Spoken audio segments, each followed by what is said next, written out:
Hey everybody, welcome to another episode of Any Way You Slice It. And I'm Jason Flom. This is Peter Tiesian. And if you're a regular viewer of ours, you know we're kind of in the middle of the Beatles thing. But we're putting a pause on that for the time being because the next Beatles album that we're going to review for you is Sgt. Pepper. And that's an undertaking right there. It's going to take some studying, some watching of some documentaries, that kind of stuff, because we do our research, right? For an album like that. Yeah. So when I was messaging with him yesterday, we were like, I'm not really ready for Sgt. Pepper, but we can do like an album ranking or something that doesn't take any research. You know, it's just our opinions coming at you. And so therefore we decided on Black Sabbath. It's hard to say Black Sabbath without doing that, but Black Sabbath. One of our favorite bands. We've been kind of talking about doing a Sabbath album ranking and even really going through their whole catalog. Well, not the whole catalog. And oddly enough, we did review the first album with Tony Reed from Us Generator and Pentagram. He came over and huge Sabbath fan. He brought some cool vinyl too that we didn't have, and then we just kind of stopped there. We didn't really go on to Paranoid. We could have, but we will eventually. Mm-hmm. But this will be fun. So what we did, we compiled a list of 21 albums. We're including 2 live albums. So we're going to get started on this. And first of all, I got my list on a pizza box from Domino's, of course. Thank you, Lacey, again, for hooking us up. Anyway, let's get to it. Peter's going to start us off. So it's a little bit the last 5 or 6 Sabbath albums before 13. They're a little hard for me to put in order, but I kind of have an order, and it doesn't really matter that much because admittedly I'm not a huge fan of them. My take on it is, yeah, Tony Martin was technically a good singer, but for me, that kind of melodic Sabbath that always seems to have a little synth pad happening and semi-forgettable riff, and the arrangements are very they're just too intuitive and standard kind of. Those are not my favorite albums personally. Seven Star and On, not really my favorite. So I'm not necessarily putting Tear last, but it's in the last handful. So for my starting from worst to greatest, I'm gonna just throw in Tear. You know, oddly enough, Peter, that is my number 21 as well. Yeah. Let me give the reason why, though. Mm-hmm. I'm sure somebody out there could debate this, and that's fine. Everybody has a different opinion. My friend Shane, who's a huge Sabbath fan, said it's just a notch below Eternal Idol, which I know he loves. So to him, it must not be that bad. Mm-hmm. To me, it came out in 90. And in 1990, personally, I was getting into the Beatles and the Doors and Dylan and stuff like that. Yeah. My mind was expanding. And Sabbath, let's face it, they were on the decline. No matter how much you like. I mean, that's why when they came to Tacoma around then, they played places like theaters and stuff. They were playing smaller theaters. Because, I mean, you know, when Nirvana and Soundgarden were taking over in 90, 91, 92, and they're doing this really highly melodic but heavy, well, like I said, with synth pads and extremely melodic, like Gillian Turner type of a singer, like a commercial sounding singer. I mean, that was really at odds with what was happening because of the Seattle scene, which affected the whole world. That was really at the odds with mainstream, what people were really going for at the time. Couldn't be more opposite than Soundgarden with that stuff. It's like Soundgarden was the new Sabbath, really, if you think about it. Yeah. But Tear in 1990 just wasn't on my radar, and I never really even went back to it. I got it later. Yeah. I don't even know if I ever owned that one, which is strange because up until then, I got Headless Cross like probably the day it came out. Yeah. And I got some of the later Sabbath albums too, but Tear just never connected with me. I'm sure there's some good stuff on there though. What do you got next, Peter? You go ahead. Oh, for my number 20 is Cross Purposes, which I can almost echo exactly what I just said. It just came out in 94. I had other things on my mind. Yeah, I really wasn't following any of these at the time. And even all the way back to 7 Star, I got probably in 87, 88 on vinyl out of a cutout bin. Really, I wasn't a big fan of it then. Although, just for the guitar tones and stuff at the time, I do think I like it better than the Tony Martin era a little bit. That's not your next one, though. No, but I just mean that's Yeah. I like that one the most out of everything post Born Again, I'd say. Just really quick, though, on cross purposes, Eddie Van Halen's on there. Cross Purposes is down a little, up a little bit for me. So I do like that one better than a lot of these. I could have put it last, but Eddie Van Halen's on Evil Eye and playing, Yeah. playing some wicked stuff. It's pretty good. Yeah. Yeah. So, So next for me, I have Headless Cross. It's hard for me to put in order the last handful of ones that came out. But so I'll just throw it there. just throw it in there. Yeah. Yeah, okay. Not my fave. I'll get to that when I get to my top three. Mhm. Anyway, my next one is Forbidden. Whoa. I put Forbidden ahead of the other two simply because I saw this tour. Oh yeah. And it was in the Temple Theater in Tacoma. Uh-huh. And Motorhead opened up. Yeah. And I had friends that went.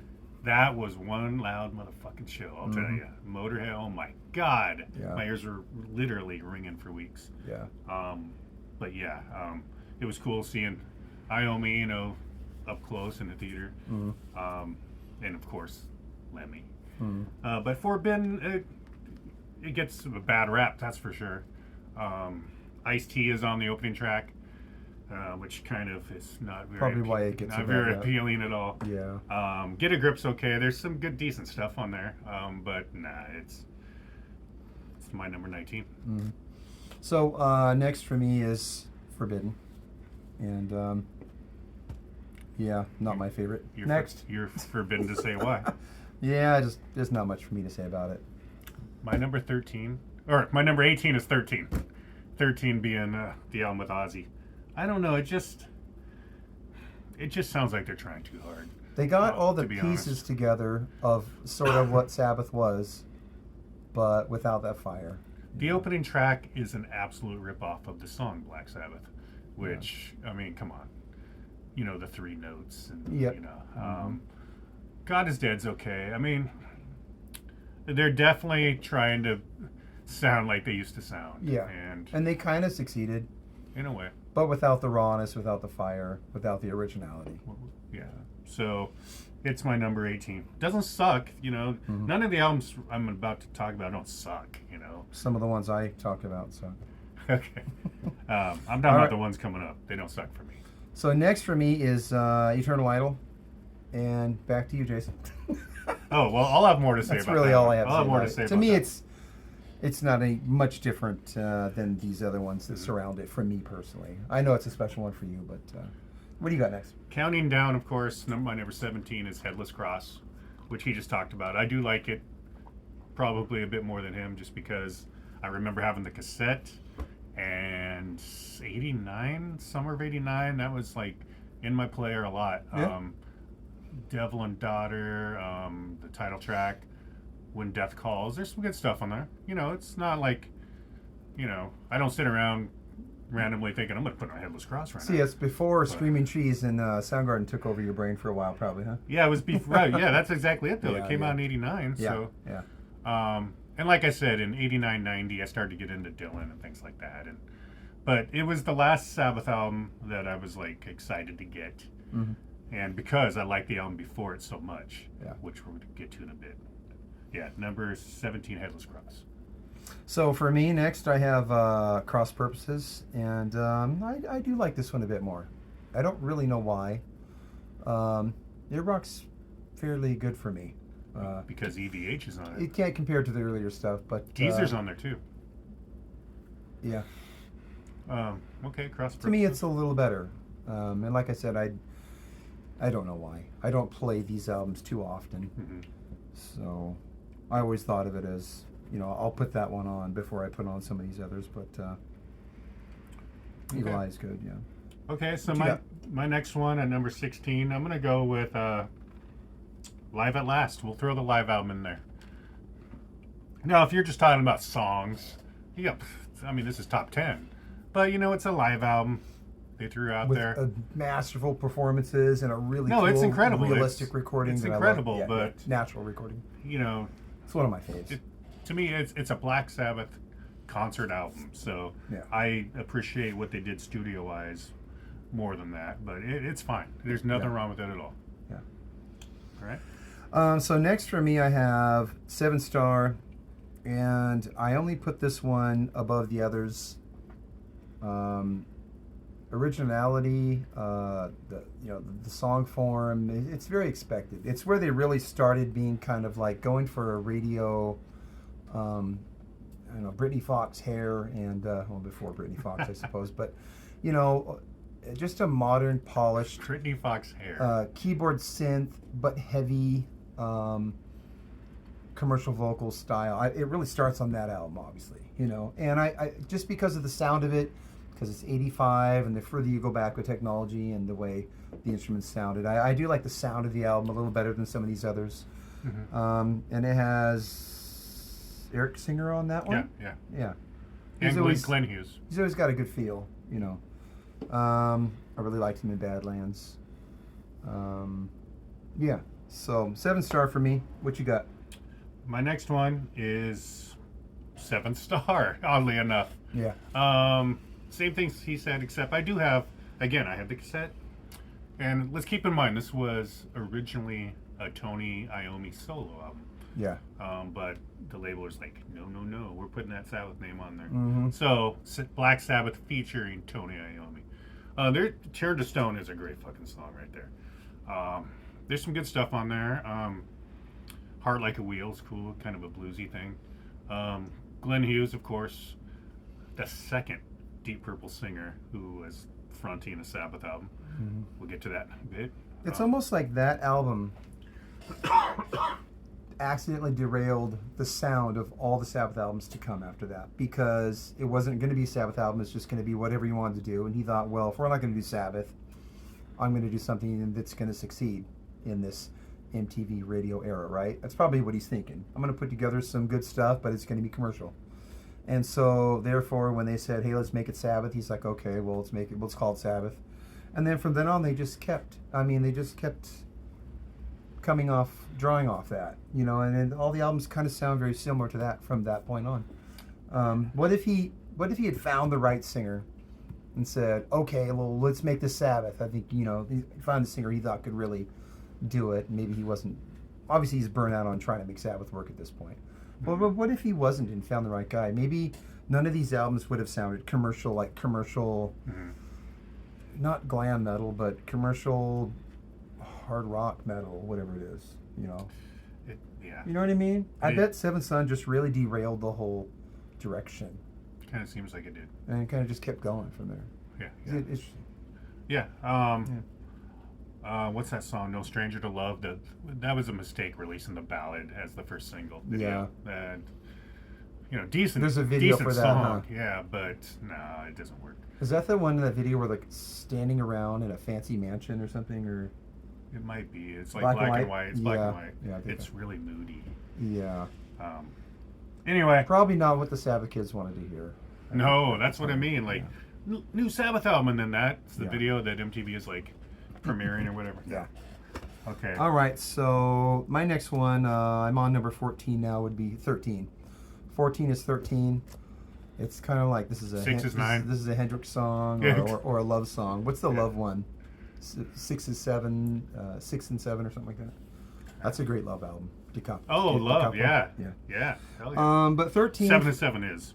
I mean, it has Ozzy on it, and it does have a good Sabbath feeling. Although, like I said, I don't think they're rehashing certain formulas, and it's not raw.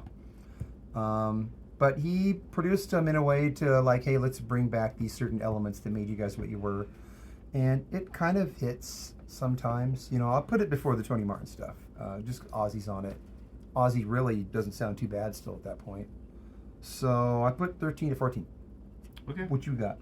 Next up, my number 14 is Dehumanizer.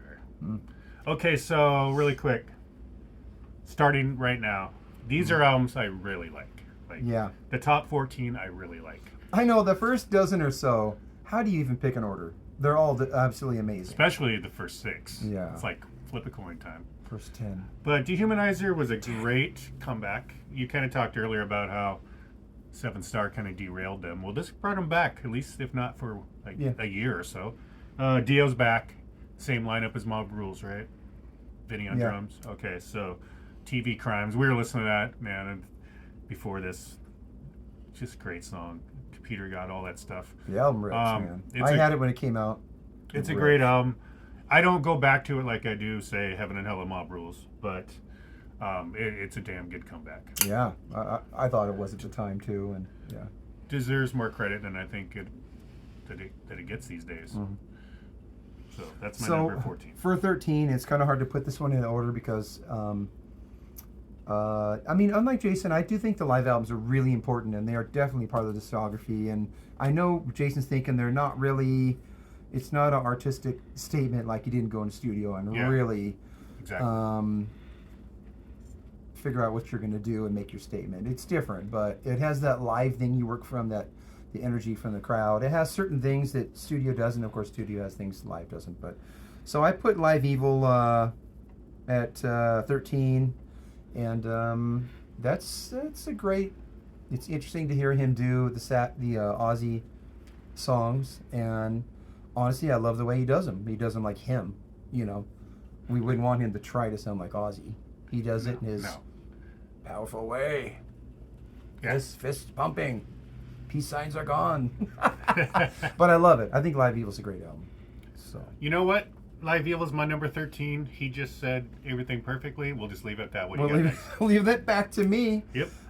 Technical Ecstasy is next for me. So number 12, Technical. And yeah. Is that the lowest Ozzy showing of a studio album so far? It is. For me, it is. And admittedly, I don't want to put it that low because I love it. I love it. I definitely love it. So I don't love all of it. For you, all these albums from here on out are really good, right? Yeah, from Live Evil and back, classic. You know, totally classic. Live Evil and up the rest of the list.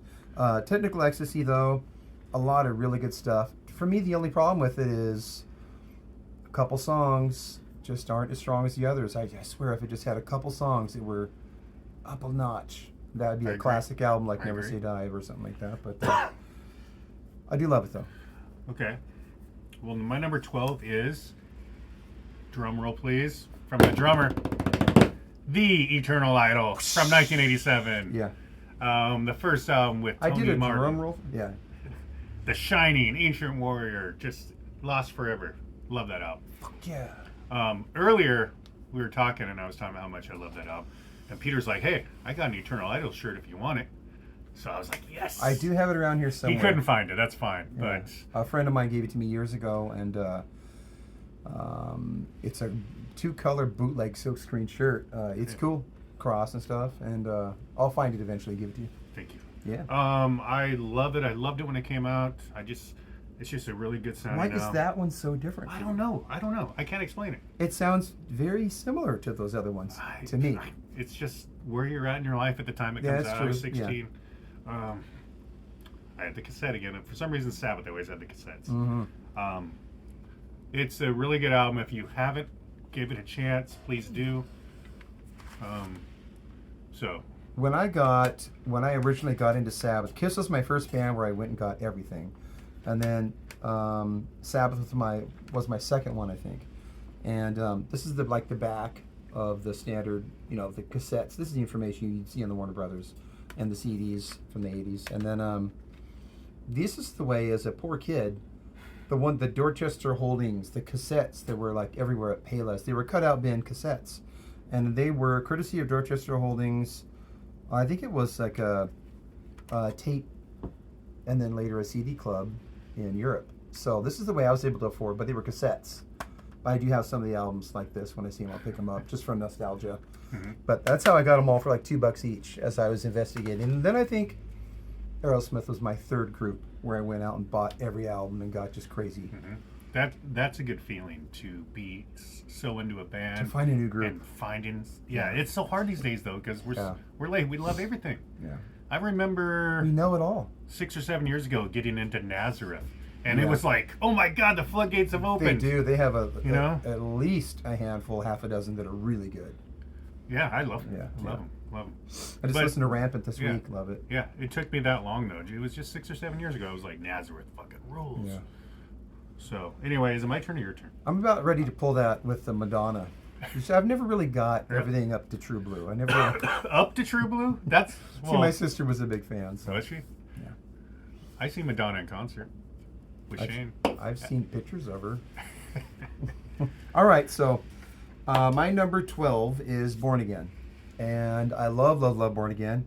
It's hard to even put that,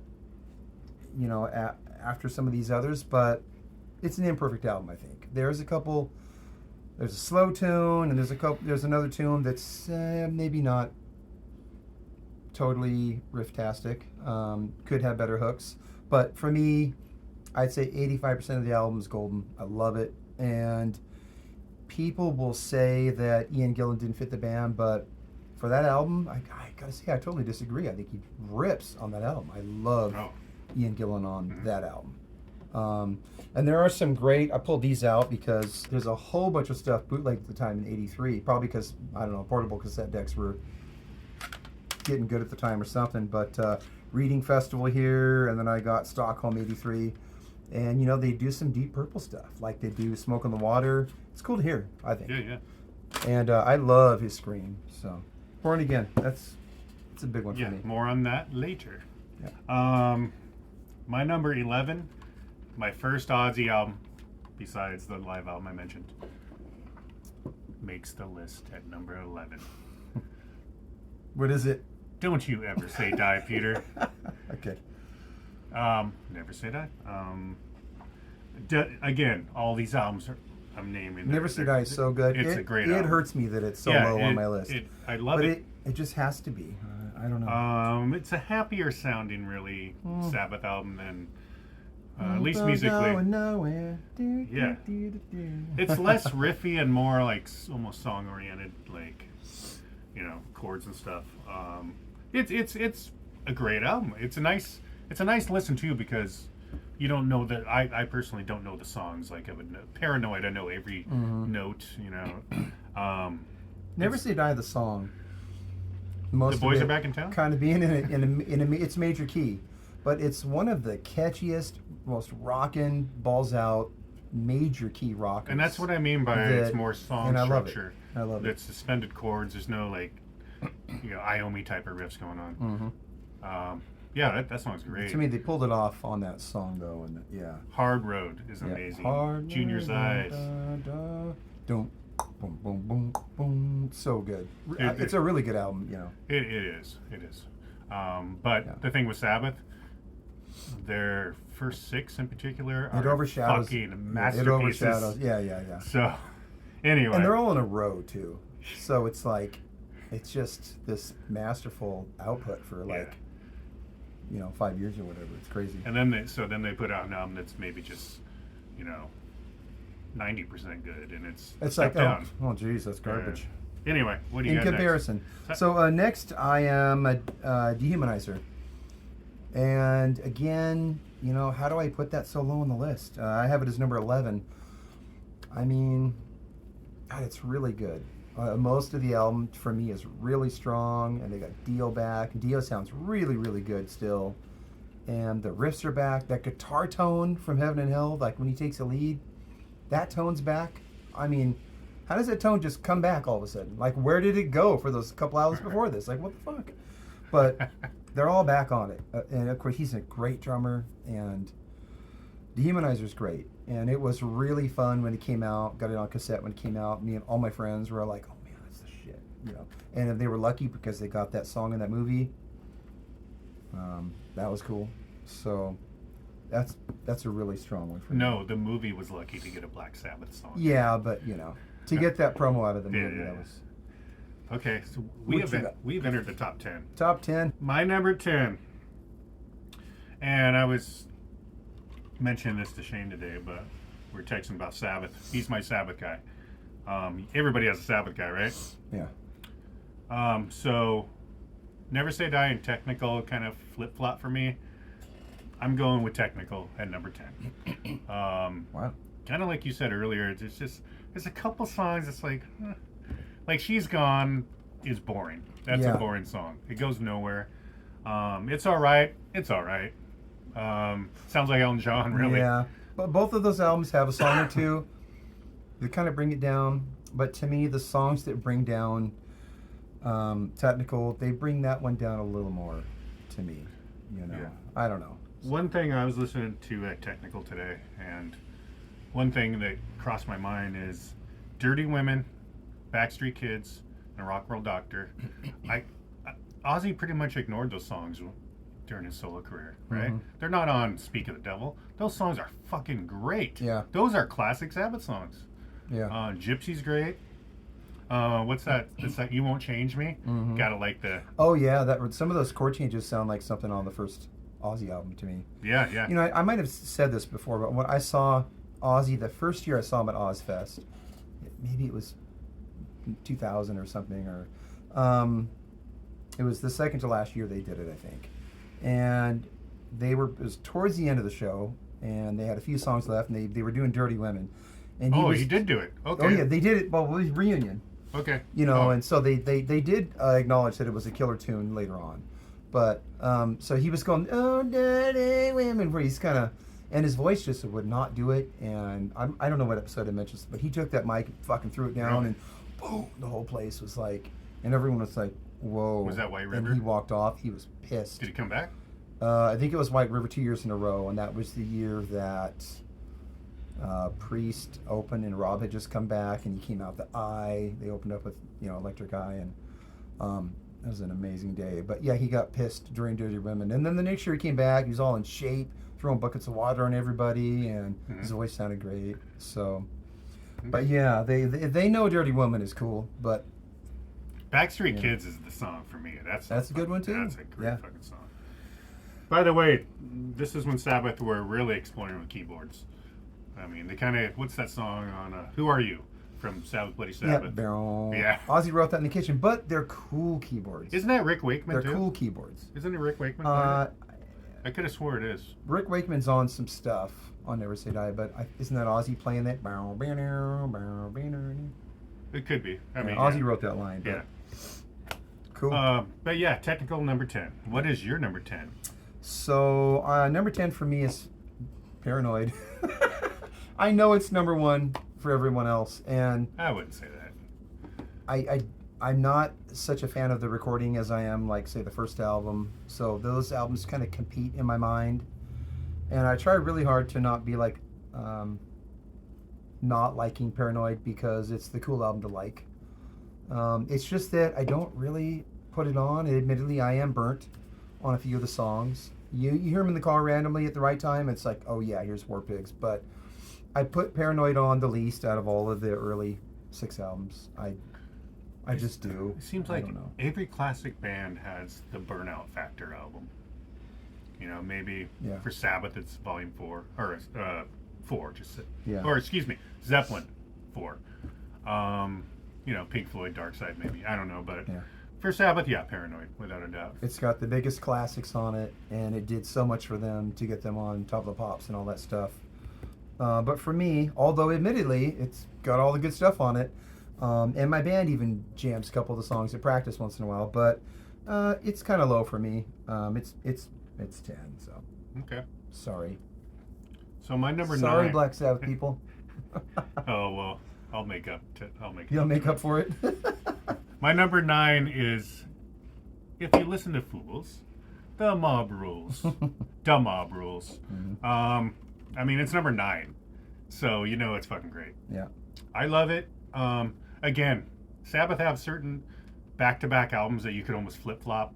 For me, Technical, Die. Mob Rules and Heaven and Hell, like, depends on what day of the week. Yeah. This happens to be Tuesday, October 28th, 2025, and Mob Rules is behind Heaven and Hell. Yeah. But I'll tell you one thing, I was listening to it today. Country Girl. That song had never hit me like it did today. Oh, yes. So nice good. swing to that one. So Good song. good. Over and over. I will say, again, you probably disagree, but Turn Up the Night is not the best album opener to me. To me, it just sounds like a Dio solo song. You know, it's got the. It's no Neon Nights. I love it for sure, but it's setting that pace though, and I think that's why they put Invaders first on Number of the Beast and Steve Which Harris. I hate that song. And God, I fucking love that song. Oh, and I've never even known what they're talking. Steve Harris says they don't like it, and no, it's my least favorite main song from the classic albums. It's a great ripping lead opener song, and that's what it is. It's an opener song. I don't like the that's why chorus. it's there, you know. And I fucking love that song. But they say it all the time. So Okay, sometimes, so they're with me, is what you're saying. Oh yeah, for sure. I'm alone on that song. I haven't. I love the way that album starts. Dun, dun, dun, do, do, do, do, do, do, do, Oh, I'm sure dun, dun. musically it's So fine. good. But a lot of us dudes in bands will think, well, what's the good first song? We're trying to think what's the good first song. And everyone else, really, they just want to hear the best song first. But we're thinking about opening up and grabbing them with the energy. And so I think that's what's going on with that, though. Anyway, that's my point. Yeah, I mean, it's definitely up tempo. Yeah. Yeah. Sign of the Southern Cross. That song right there. Yeah. That's worth the price of admission. Yeah. That's a great fucking song. And it's great on Live Evil, too. Yeah.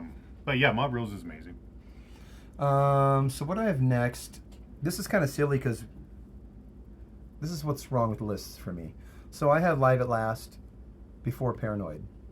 Oh, and I do love Live at Last. I think it's raw in all the right ways and perfect in all the right ways. And but does it belong before Paranoid? Even though I'm not a huge Paranoid fan, I mean, I don't know, kind of silly, but I do play it more. So it goes. It's number 9 on my list. You know, and some of these is just like, what have you not played to death? Admittedly, our lists are personal and whatever, but Live at Last, it really is fucking killer.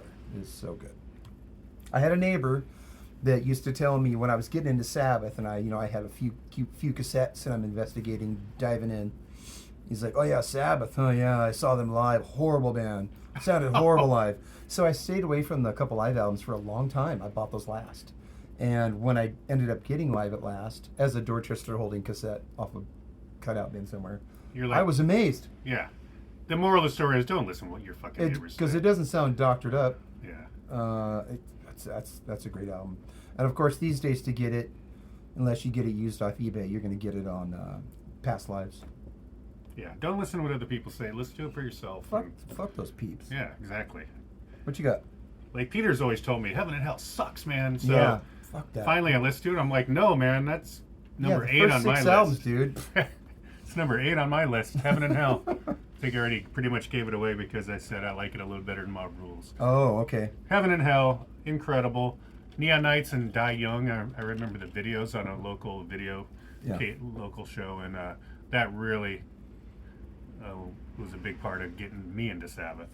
Although I was pretty familiar with them. And, Sabbath's that band that all the people who play guitar when you're a kid, they all know like Iron Man and War Pigs and stuff. So you get into Sabbath that way. What a shock. It must have been such a shock. I wasn't old enough to know what the hell's going on at that point, but I was probably 6 or something. But what a shock for that album to come out and be so amazing after that change of events. It's like a rejuvenation. Yeah. Absolutely. Even Bill Ward, who was amazing before, but almost has a different feel on Heaven and Hell. Iommi's gotta love it. Tone and his solos are just like a huge step up from He Never Say Die. he became the late 70s and early 80s Iommi on that album. Yeah. With his different way he's going about his scales and different tone, and he got EMG'd up at that point. I mean, I don't know, but it rips. I know we did our favorite solos episode about a year ago or whatever, and I think I had Heaven and Hell, the song on there. Yeah. Just amazing. Just Iommi was finding like a new level. Like it's like you thought he was good in the 70s. He's even taking it up a notch. Yeah, man. Yeah. He forged new ground on that album, I think. Yeah. That's an important album. So next for me is Never Say Die. I put it on so often. Part of me really wants to put it up there, like, number 2 or 3 or something. But admittedly, all this other stuff is so classic. It's hard for me to do it, but Never Say Die is so good. That's all I can say about that. We already talked about it, really, but Never Say Die for me, number 8. Okay. My number 7, another album we talked about, So keep in mind, this is number 7. So Mhm. you do know you can only trust yourself in the first 6 Black Sabbath albums, right? Henry Rollins said that.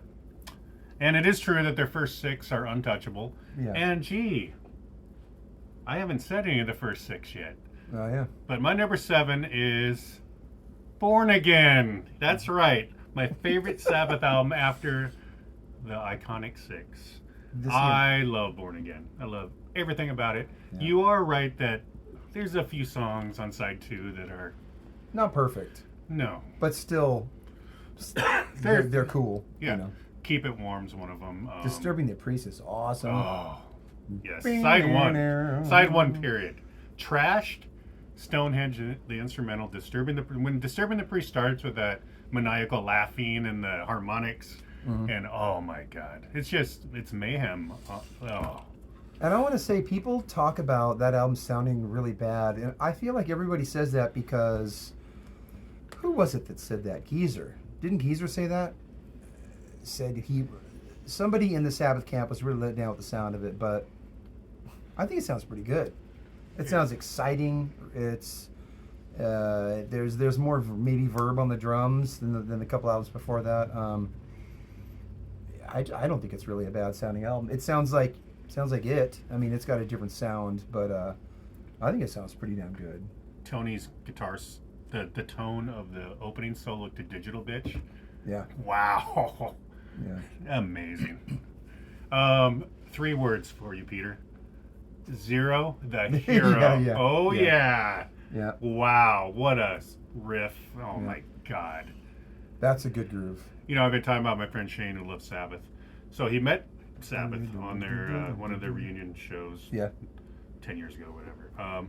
So when he's up there meeting him, he turns to Tony, and what does he say? You could say anything to Tony. Tony Iommi at this moment. What do you say? Hey man, Zero the hero, man. Really? And Tony's just like, hey. And then Geezer's like, what do you say? But yeah, sounds like shit, I think it's Shane's favorite Sabbath song. It's one of them anyway. Yeah, that song, it's fucking incredible. It's a good tune. It's Good like, groove.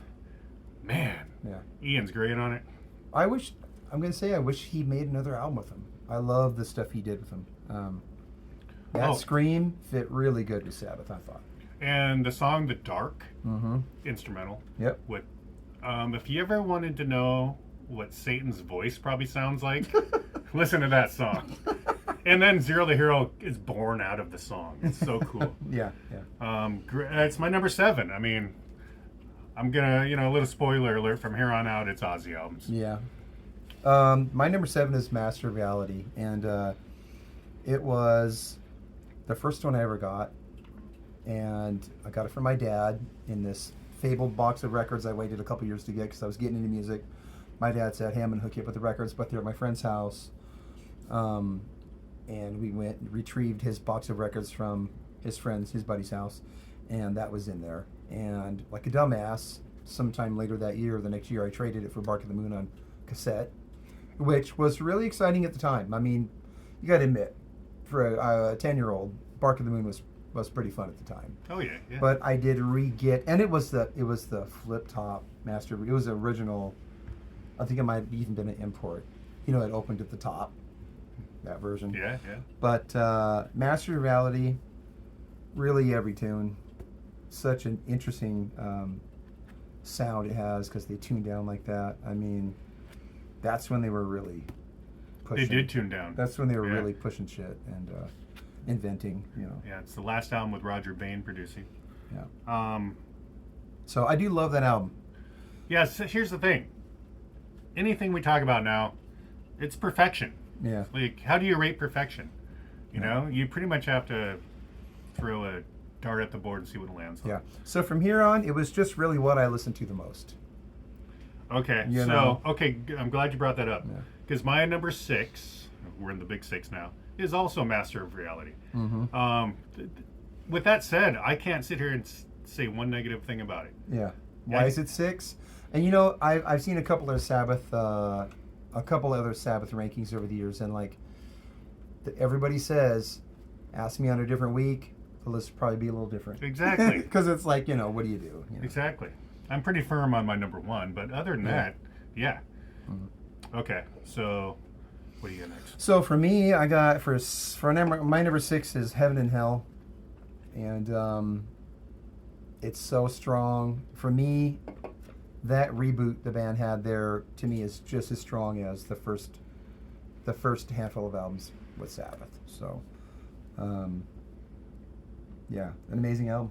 So, your top 6 is not the top 6. You know, No, I mean, because it's- like I said, I don't put because on, you took Paranoid and took it out of there. I don't put on Paranoid that much, and Master of Reality, I love it. I love it. My music's part of my musicality is built on that, but do I play it often? There's more exciting things that I play. Man, those Dio albums rip. Really, they do. So, Oh, yeah. what do you got?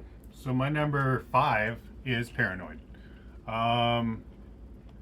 Besides Kiss records, I pretty much learned to play guitar to this album. For most people's list, that's even low for Paranoid. Yeah, yeah. But We're weirdos. it is only that low because of the burnout factor. Yeah, yeah. Probably me too. War Pigs, Paranoid, Iron Man, we've heard them a zillion times. Yeah. Doesn't mean they're not good. They're classics. But like if I went to see Sabbath in concert, or when I did, I would have been disappointed if they didn't do those. But you know, they're classics for a reason. So, I mean, to be honest with you, I was never a huge Planet Caravan guy. Even that when Pantera covered it, I was like, why? Really? Yeah. I love that so one. that kind of maybe takes it down a slight notch.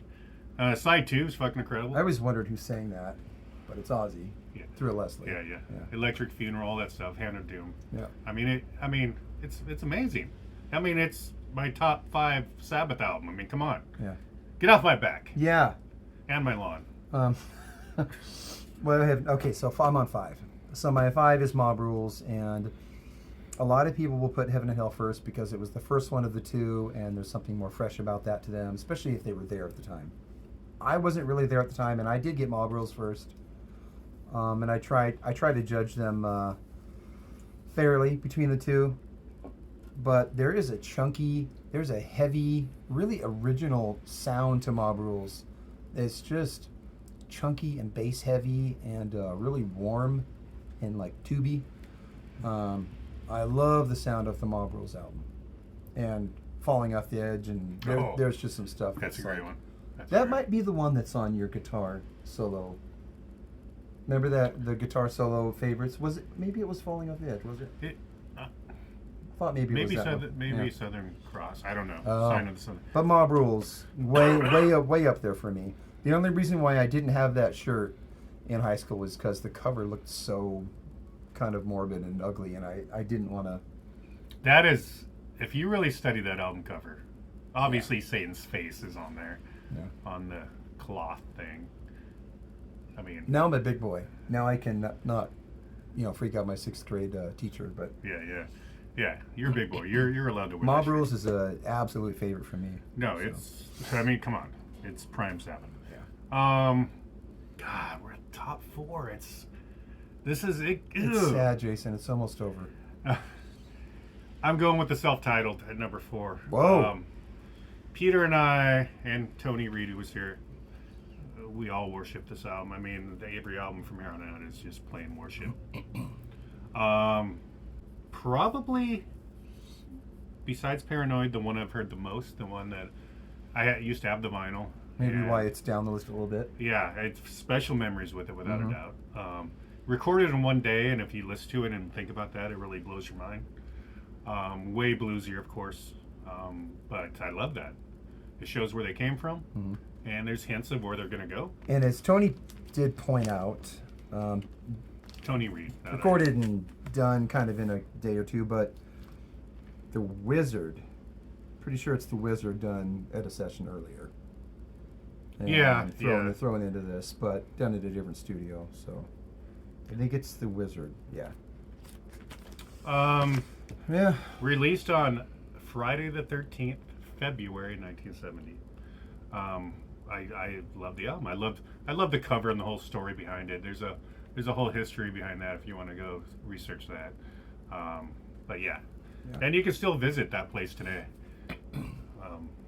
whether you're allowed on the property or not, I don't know, but Yeah. People sneak on there. yeah, take videos and Yeah, stuff. people sneak on there and do stuff. Yeah. Pretty much looks the same, of course.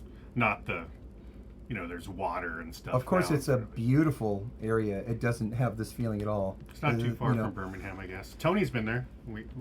Tony Reed, who we had on the show talking about it. He went and checked it out in person? Yeah. I didn't remember. I him think we saying were talking about when you were in the bathroom. that. Oh, yeah. probably. Yeah. So, yeah, he's been there. Cool. All right, so for me, next I got Sabotage, and it's another album where they just kicked it up and got so heavy, and the sound of the record is just kind of almost just thrash metal at times. You know, like me and my friends. It has their heaviest Me and my moments. friends were jamming that tune. It has their heaviest moments, I would say. And the thing about the album is it is sort of a hodgepodge. Like it kind of goes from extremes. It might be imperfect in that way. It might be the first album that shows any imperfection really, from start to or end. does it? But it is really, really good for the most part. I think that's my opinion on it. Must be good because I haven't mentioned it yet. What do you got next? My number 3 is Sabbath Balletti. Sabbath. First of all, National Acrobat is probably my favorite Sabbath song. Those riffs in that song, and when I say riffs, I mean there's like, it changes and changes and changes, and the way it ends, oh my God. The lyrics, everything about it. I love that song. Of course, Sabbath Bloody Sabbath. Of all their popular songs, that has the most killer riff, and I love it. Great album opener. There's great stuff all throughout. I will say, and it's probably why it's number 3 and not a notch. Again, Yeah. this and the album I'm going to talk about in a bit, they're two of those I could flip-flop at any time. But listening to them both in their entirety recently, I'm going to put the other one ahead of it. Because I think Sabbath Bloody Sabbath kind of... Side 2 is a little weaker. I still love it, but I'm just... It's number 3 on my Sabbath list. Come Well, on, you know I love it. You got to put the bangers on side 1. Yeah. You know, the band knows which ones those are, and you know, you make your. It's number 3. Which album? What can you think of an album that like no, side 2 is really strong. It's better than it's almost never side 2. No, I can actually... The one that comes to mind off the top of my head is Love It to Death. Yeah. Side 2 is better. Oh I think. yeah, because they were just drunk. Yeah. Yeah, you know that. All right, so for me, number 3 is also Sabbath Bloody Sabbath, and Sabbath Bloody Sabbath, Sabotage, and Volume 4. Those albums, they were on such a run of, to me, I think, extreme creativity, and their musicianship, and Ozzy's voice is getting higher and higher and better pitch, and that's, for me, that's an awesome run, those 3 albums right in a row. But Sabbath Bloody Sabbath is my number 3.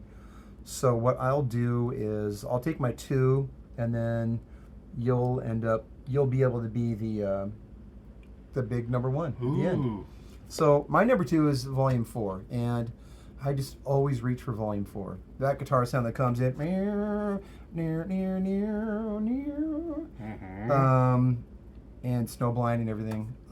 It is a really cool middle ground between sort of sounding like early Sabbath, but that depth that comes later, like on Sabbath Bloody Sabbath, right in the middle there.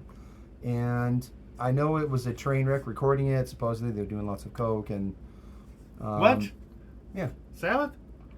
Doing drugs? But for me, I love the recording. I love the feel of it. I love the naturalness of the drums. Yeah. I love Volume 4. So, what do you got? My number 2 Yeah. is Sabotage. For every reason he gave. One thing, he touched upon it, but man, Hole in the Sky and Symptoms, come on. Is there any heavier Sabbath than that? That just incredible thrill of it all. And don't start too late. Sets it up for that. Yes, that big yes. entrance too. Yeah. Superzar. Megalomania. The Red is the big Yeah. long classic. Am I Going Insane? I Megalomania. love it. Maybe it goes on a little long. Maybe that's what I'm talking about. Maybe they could have. That's to me the weakest track on there, but Yeah. it's still fine. They put it on We Sold Our Soul. That's where I got familiar with it at first. That album was huge for me. We Sold Our Soul. Yeah. That's a talk great about an collection. introduction album. Mm-hmm. So we're down to our number ones. Yep. So what is your My number one number is Sabbath, the first one. To me, it's golden. There's nothing like it too, because the production completely changed on Paranoid, which is really kind of what I don't like about Paranoid. Which is weird because it's the same producer too. I love the verb on everything. I thought they sound so natural. It's almost like Black Sabbath showed up at Rudy Van Gelder's studio because Coltrane couldn't make it one day, and he recorded them. And like in like a big room, in that reverby room. Of course, we know it's in a small room, and a lot of that verb is a 40 plate, and it just sounds beautiful and natural. It does. And the imperfections that they talk about, because they did it quickly, to me those are the perfections, because it's so natural. And that was their set they were doing at the time. Those songs were in their set, and they just went and banged them out. I love echo, verb, personally. I love mood. I love that texture. And Ozzy's voice, to me, just like Plant on the first album, there's something about tones you hear from Plant's voice on the first album. So there's tones in Ozzy's voice on the first album that you never hear again. And it was just that age they're at. And to me, it's just golden. So for me, first album's number one. Yeah, I mean, again, with these top six, the first six Sabbath albums, it's just literally flip a coin. Yeah. It literally leaves me speechless how good those albums are. Wow. So my number one, Whoa. and this is my number Good one. boy. This is my number one. There it is. Yep. Volume 4. Been in love with this album since I first heard it. I mean, come on. Good choice. Wheels of Confusion. Talk about a jam. I mean, even as an outro jam, that's so cool. Tomorrow's Dream. Oh my God. And what do you think of the recording? Yeah. I think it's perfect. It doesn't Yeah. bother me one bit. I like it's got a naturalness to it. It's not overproduced, Super not. Talk about a riff. Under the Sun. And I'm pretty sure Snowblind. Another reason why I really love Live at Last, I think Live at Last is recorded I Volume think 4 it is. tour. I think it is. They really had a thing going on at that point. It's a band. I mean, I don't want to say it's their peak, because they were just so damn good all the time. But it's my favorite, so maybe I'd call it peak. So the first album is just them very live sounding, doing their thing. For me, with a really cool, reverby, awesome production. And the second album is really tight drums. Toms are out of tune as hell. Like, I don't like the sound of toms, but it's got all the songs that are just really good and punchy and just hooky. The next one, they're tuned down, and this one here is where they decide I don't know. There's just something natural about their intent. You know what I mean? There's nothing like, we're not going to try to do anything or tune down low, or it's just kind of natural what it is. I don't know. That's what I'm trying to say, but there's something natural about the way it comes about, the way it sounds, and they're not writing 2-minute pop hits. They're just doing what they want to do. Wheels of Confusion. That's up there in my top Sabbath songs. Of course, Changes is on there. Yeah. Of all the Sabbath ballads, that probably really truly is the best one. Yeah. Laguna Sunrise. There's good instrumentals. It's everything I want in a Sabbath album. It's just incredible. Yep. Absolutely incredible. And look at that. Talk about an iconic album cover. One of the most iconic covers too. And stance.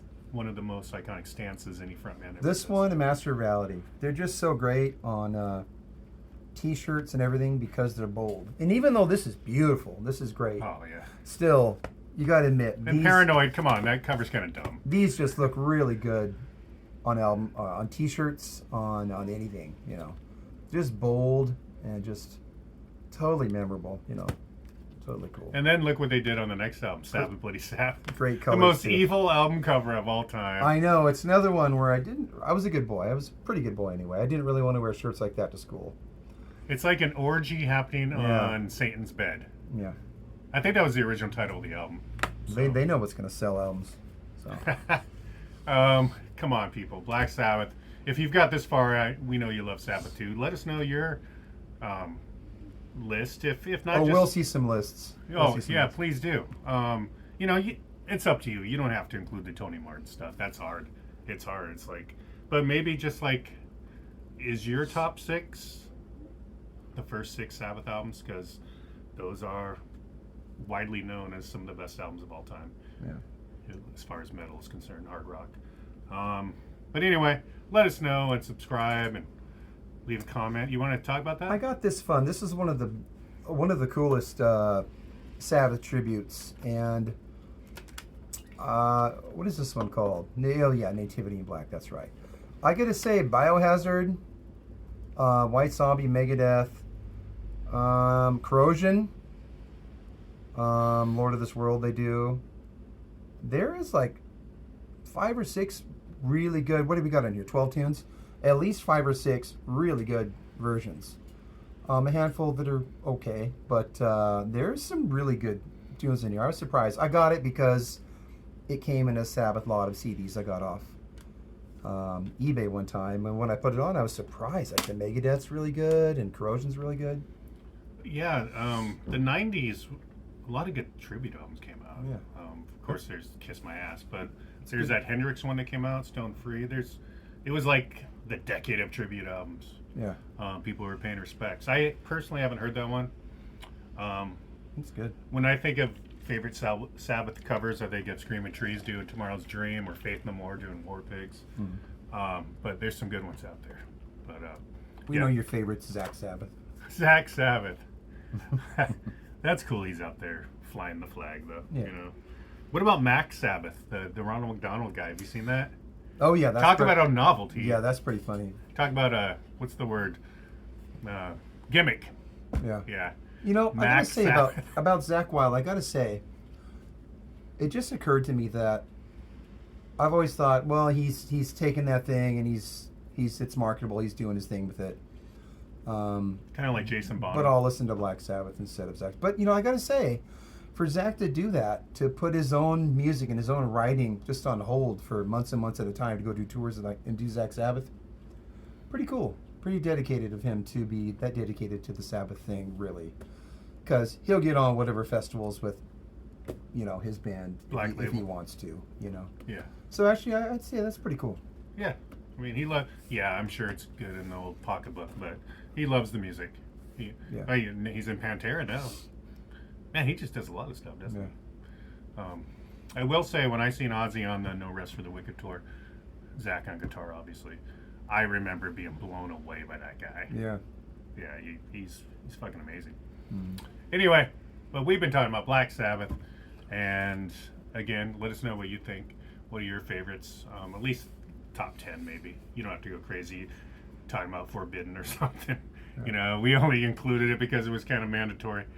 But no, there's people that were just pumped that there was new albums coming out by Iommi at the time. So there's definitely fans of that era for sure. You know. Yeah, I think we know one. So thank you for watching, and we're Anyway You Slice It, and possibly Beatles next week, or we've been talking about the Kiss box set that just came out. We might get into. But anyway, stay tuned. Thank you for watching. Thank you, Michael Terry, of course, and thanks, Michael. We'll see you next time on Anyway You Slice It. Let's do it. Let's do it for the people. Oh, we're slicing it like pizza. Any way you slice it.